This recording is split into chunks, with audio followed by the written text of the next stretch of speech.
From Keene in the Shire, the Liberty Media capital of the world, this is Daryl W. Perry, host of FPP Radio News for Monday, April 2nd, 2018. Silver is trading at $16.61 per ounce. Gold is valued at $1,335 per ounce. Zencash is trading at $17, and the average price of Bitcoin is $7,012.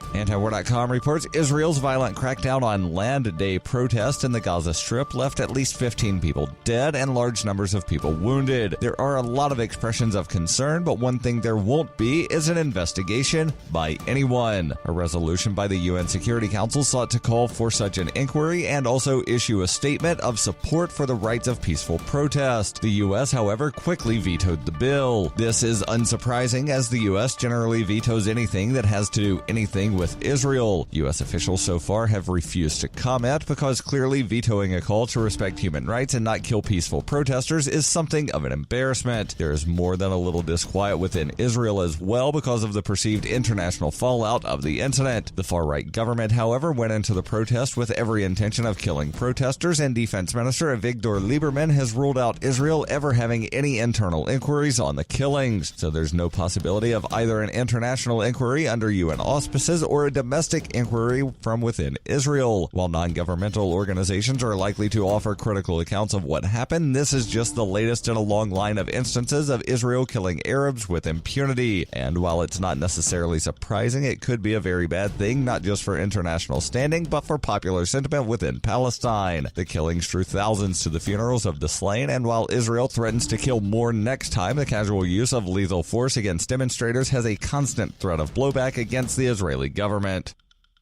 For over 40 years, Roberts & Roberts Brokerage has been a trusted source for buying and selling precious metals. Gold, silver, platinum, and palladium. They don't feed the banks. They're Bitcoin preferred and have removed the minimum purchase amount for all orders paid in the digital currency. Call Roberts & Roberts Brokerage today for knowledgeable advice on buying and selling precious metals and a forward-thinking approach to new technologies. 800-874-9760 or visit online at rrbi.co.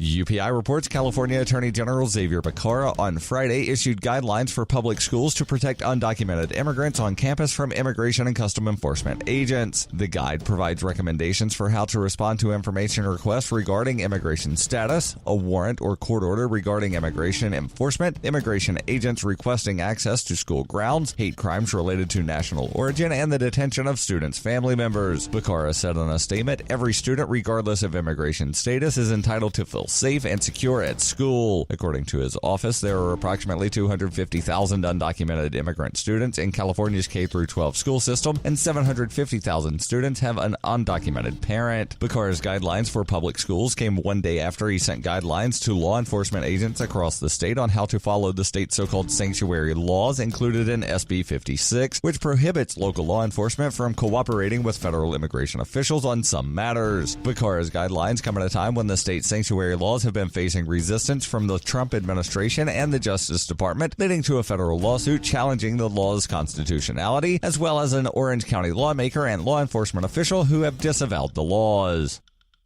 Zencash is an end-to-end encrypted system with zero-knowledge technology over which communications, data, or value can be securely transmitted and stored. With over 7,500 secure nodes, Zencash has one of the most distributed node systems of any cryptocurrency. Zencash is a platform for cryptocurrency and communications built by voluntarists for voluntarists, with the ideas of voluntary interaction being written into the white paper no less than half a dozen times. Learn more at zencash.com.